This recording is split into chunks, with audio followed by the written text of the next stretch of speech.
آتا How you feel daddy? daddy فیلم داره میگیره. از بالا. سلام علیکم. این آرتاس میخوام ببریم خونه. 4 روزه شده. آرتا وقتی 20 سالت شدی ویدیو نگاه کن. نگاهی به این بغلی توی شده بودم. آخه ماچشم کردم. خوشگل. نافشم داره خوب میشه. خوش شده و دیگه پاشم بگیری. آخه چقدر خانومه. چقدر خانومه. ناز میزیزه. موسولو. آخه کف پاش. دستاش. دادی دست نزنین به من. آخه آتا leave me alone. آتایی کجا اومدم من؟ آتایی ای بیمارستان میخواد بره داریم ویدیو میگیریم. اذیتم میکنین همش. نمیذارین بخوابم. این دستاشو گرفتی؟ مجاره دست خوشگلست. ناز میزیزم. آتایی باشه خوشگله. از صبح تو فکر اینم بیام ببینمش تا شب. کی میگه؟ دنیا. آره. آتایی دیگه قیافه I این understand. ویدیو رو بفرسته ها. رفتی خونه دانلود کنی. 100% بعد بفرستم. نه همش کنم خواهد. خب آدم برم یه دونه پایسو میخوای میمی بخوری. پایسو میمی بخور. بعد میخوایم بریم خونه. خدا رو شکر. like me. خدا رو شکر.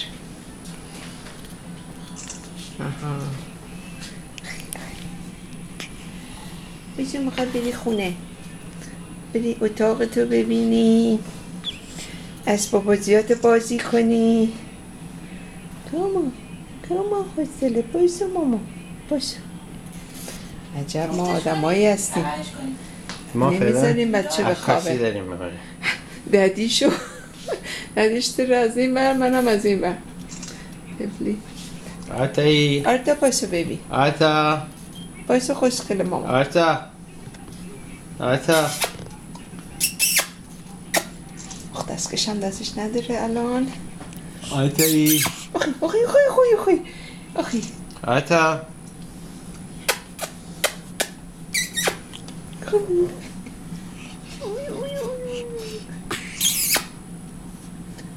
آتا ماما پایسو خوشگله.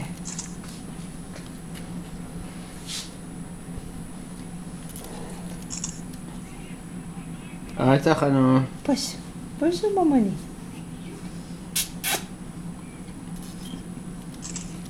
نه خیر. زیر بار نمیره. کله رو بپا. آفرین دادی.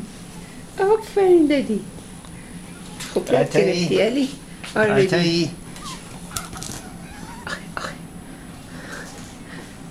مامیش تو آماده ای؟ آرتا آماده است. اوکی یکم دیگه صبر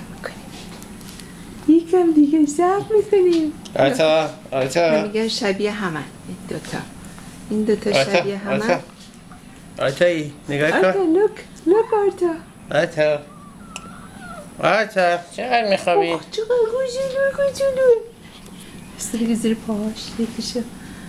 آتا من یه تو شکم ماما نبودم راحت بودم. آره والا میگه اینا کیان دیگه. دیوونه ها بچه ندیدن. داری ویدیو میگیری؟ ندیدن. آره. ویدیو سلام علیکم. حال شما ببخشید ما قیافمون دیشب زیاد نخوابیدیم. آتا خانم قیافتونم خیلی خوبه. آتا اوخی موسیقی برات بزنم.